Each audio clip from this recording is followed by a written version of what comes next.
Finlande, pas très loin d'ici, où le système public d'éducation est tellement performant qu'il fait l'envie du monde entier. Et tout ça à cause de la qualité de ses enseignants.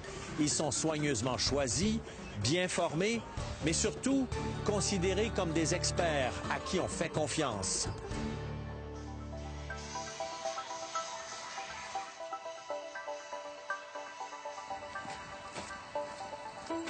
L'école primaire Aurora a de la visite ce matin-là. Good morning, children. Une spécialiste américaine de l'éducation très connue, Diane Ravitch. Et on tient à se montrer sous son meilleur jour.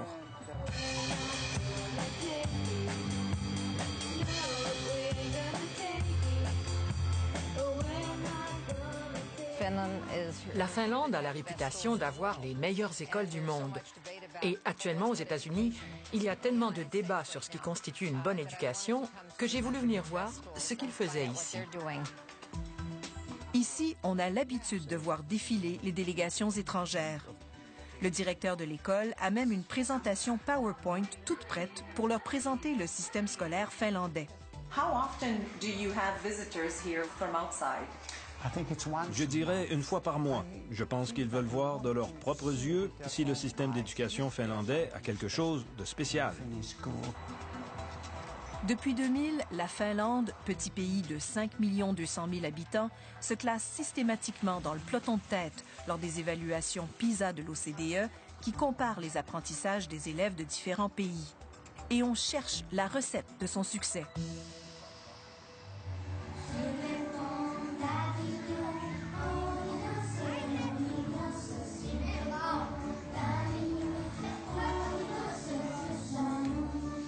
À part son programme d'enseignement des langues, l'école primaire Eläintara est une école publique typique d'Helsinki. Oui, très bien. Anu Kara enseigne depuis 15 ans dans cette école, où elle semble heureuse. Nous sommes très satisfaits de notre milieu de travail. On s'entraide, on parle de nos problèmes. Il y a vraiment un très bon esprit d'équipe. La classe de mathématiques. Ce qui frappe tout de suite, c'est le nombre d'adultes dans une classe qui ne compte que 21 élèves. Une assistante professeure pour surveiller les plus turbulents et une professeure spécialisée qui fait équipe à temps plein avec Anu Kara. Nous devons très bien connaître chaque élève et puis fixer des objectifs selon son niveau. Sont-ils visuels, auditifs? Quelle est la meilleure façon pour eux d'apprendre? Notre travail, c'est de le découvrir. Parfois, le groupe se divise en deux pour essayer des méthodes différentes avec certains enfants. La Finlande mise sur la détection précoce des difficultés et sur des rythmes d'apprentissage qui varient selon les élèves. Les efforts sont donc concentrés au primaire. Au cours de leur scolarité, près de la moitié des jeunes Finlandais auront bénéficié d'une forme d'aide personnalisée. À l'heure du dîner, qui est fourni gratuitement par l'école, les enseignants restent avec leur classe. Certains d'entre eux suivent leurs élèves pendant plusieurs années.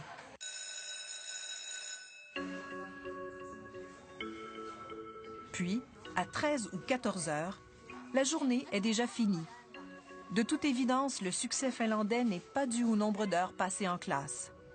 D'ailleurs, les enfants commencent leur primaire une année plus tard, à 7 ans. J'enseigne moins et ils apprennent plus. Parce qu'ils sont intéressés.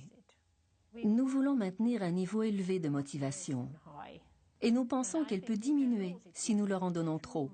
L'important, c'est qu'ils sachent comment aller chercher de nouvelles connaissances.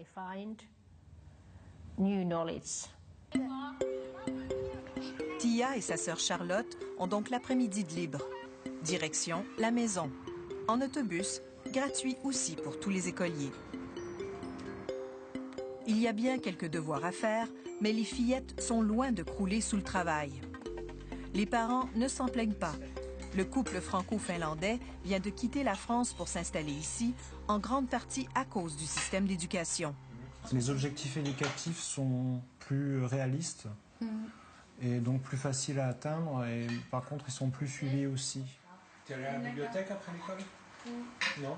Je m'étais retrouvé en train de compter l'argent que je devais mettre de côté pour mettre les 2 filles dans le système privé, alors qu'ici, on peut faire entièrement confiance au public. Je ne sais pas s'il y a quelque chose d'idéal à 100%, parce qu'il y a toujours peut-être des désaccords ou des faillites, mais moi, en tout cas, je n'en trouve pas en ce moment. Et surtout dans cette école, non, j'ai confiance à 100%.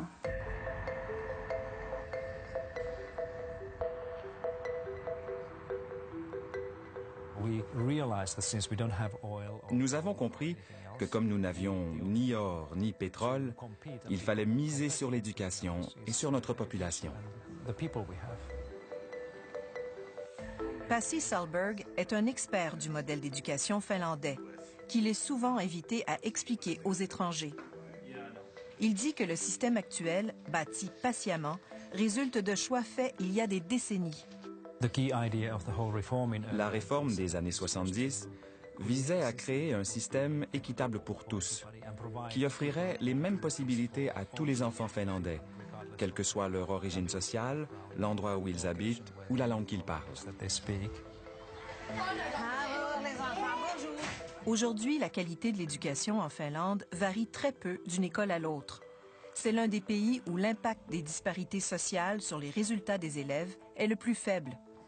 Selon Pasi Sahlberg, un élément a fait toute la différence. Je dirais que sans de bons enseignants, bien préparés, la plupart de ces objectifs, sinon tous ces objectifs, auraient été difficilement réalisables et même impossibles à réaliser. Pour comprendre comment la Finlande a réussi à se doter de professeurs compétents, il faut se rendre dans les universités. Tous les professeurs doivent détenir une maîtrise. Et l'enseignement est une profession prestigieuse, très recherchée.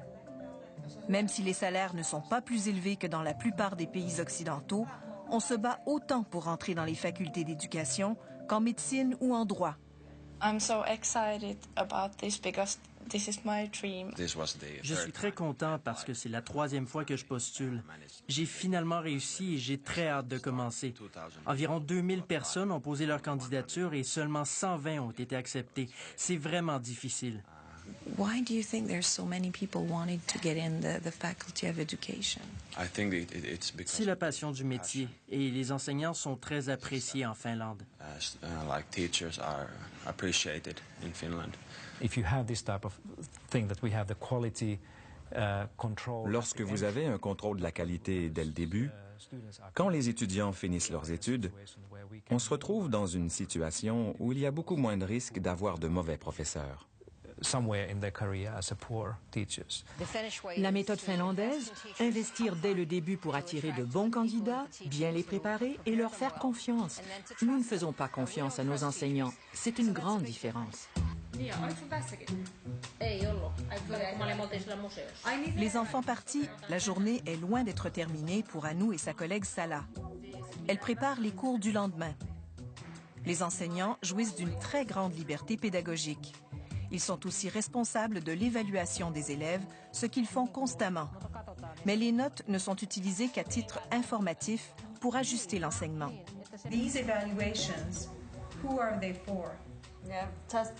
Seulement pour nous, pour déterminer qui sera dans quel groupe et quelle sorte d'aide ils ont besoin.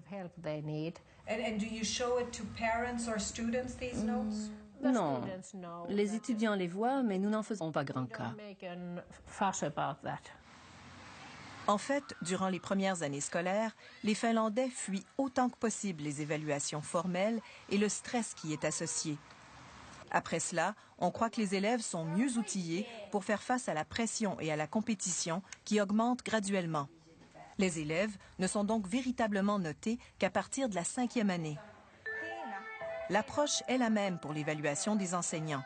Elle est constante, mais se fait à l'interne et dans un but de perfectionnement.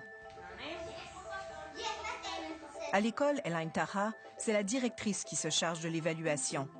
C'est elle aussi d'ailleurs qui choisit les professeurs de son équipe. Sa visite a été annoncée à l'enseignante 5 minutes avant le début de la classe. Le processus ne semble pas troubler grand monde. Were you stressed? Non, non, pas du tout. Si elle a des idées et qu'elle voit quelque chose que je ne vois pas, ça m'aide. Je ne sens pas que quelqu'un vient m'observer de haut. Selon moi, c'est important de pouvoir discuter d'un problème avec les enseignants et après de leur donner la possibilité de suggérer des changements. Bien sûr, on pourrait imposer ces changements, mais à mon avis, à long terme, ça ne fonctionnera pas. Is your job on the line? Could you lose your job because of that? Non, non. Je serai ici jusqu'à la fin de mes jours. Tout un contraste par rapport à la tendance observée dans plusieurs pays comme les États-Unis, où les évaluations sont de plus en plus lourdes de conséquences pour les enseignants. On récompense les plus performants et congédie ceux jugés incompétents. Et l'évaluation est souvent liée aux performances scolaires des élèves. Quand je dis aux enseignants finlandais qu'on juge nos enseignants selon les résultats scolaires des élèves, ils sont stupéfaits. Ils disent « Quoi? » Mariés à des Finlandais, les Québécois Pierre Tousignan et Rosanne Lamarre vivent depuis une vingtaine d'années à Helsinki. Ils enseignent tous deux à l'école franco-finlandaise qui fait partie du système public du pays. Ils constatent surtout qu'ici, la réussite scolaire des élèves est une responsabilité collective de l'école, pas de l'enseignant. On ne laisse pas l'enseignant tout seul. C'est que quand on signale un problème au niveau d'un enfant, au niveau de ses difficultés, il y a toute une équipe qui se met en place pour essayer justement de ne pas laisser le professeur seul avec le problème de cet enfant-là. Rosanne, elle, trouve toutefois que la tâche des enseignants est lourde. La Finlande, qui dépense en éducation un peu moins que la moyenne des pays occidentaux, dont le Canada, a sabré dans les structures comme les commissions scolaires. Et les écoles doivent en faire plus. C'est une vocation, l'enseignement.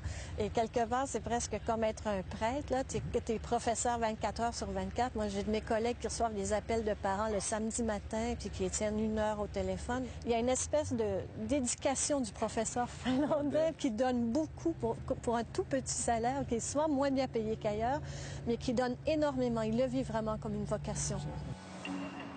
Le succès du système scolaire ici est en partie lié à la culture de la Finlande et aux avantages dont elle jouit. Petit pays avec des valeurs égalitaires et une population encore assez homogène. Mais au terme de sa visite en Finlande, la spécialiste américaine de l'éducation Diane Ravitch est séduite par le modèle et convaincue que d'autres pays comme les États-Unis pourraient s'en inspirer. Actuellement, aux États-Unis, personne ne parle d'équité, d'égalité des chances en éducation. Les gens parlent en termes de marché, de chiffres, de libre choix, de professeurs qui doivent rendre des comptes. Un système qui ne mise pas sur les tests, avec des enseignants qui évaluent constamment les enfants, qui prennent des décisions et à qui on fait confiance. D'un côté, des écoles fortes, de l'autre, une société qui se sent responsable du bien-être des enfants. Cette combinaison est très puissante.